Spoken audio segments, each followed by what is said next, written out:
We're given a function that represents the population of bacteria.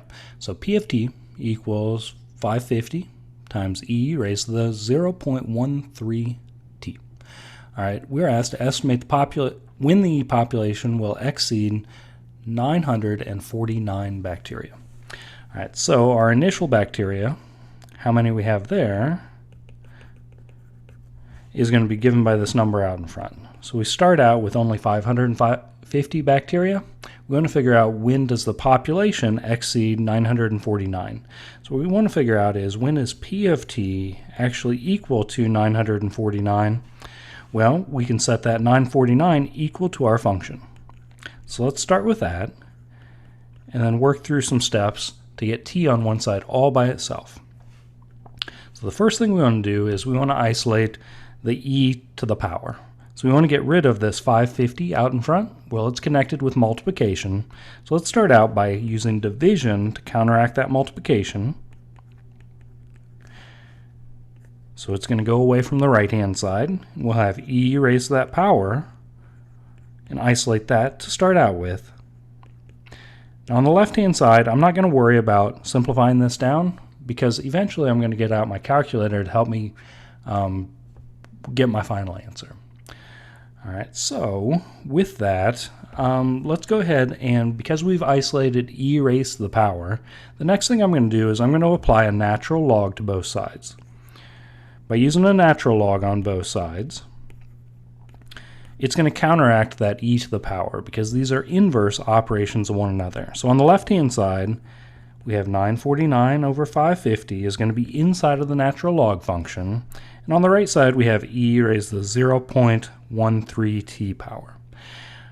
On the right-hand side, we get this very, very nice canceling out by using a natural log to go with the e. We're only going to be left with 0.13 t. We're going to be left with the exponent on that side. Now, why that works out is because natural log, as you may know, natural log of e raised to the 0.13 t is the same thing as log base e of e raised to the 0.13 t power.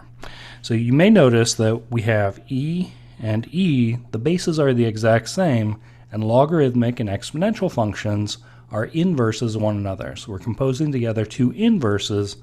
That's why this works out, and we're left with the exponent. All right, all that remains in this problem is to get t on one side all by itself. So you can kind of ignore what's on the right side and focus on the left side. We need to get t by itself. Well, it's connected with 0.13 with multiplication. So let's go ahead and divide both sides by 0.13. That'll counteract our multiplication and get us t on one side all by itself. I got this to work out to be 4.18797 ... keeps going. So because it keeps going, maybe I should use approximately in between here.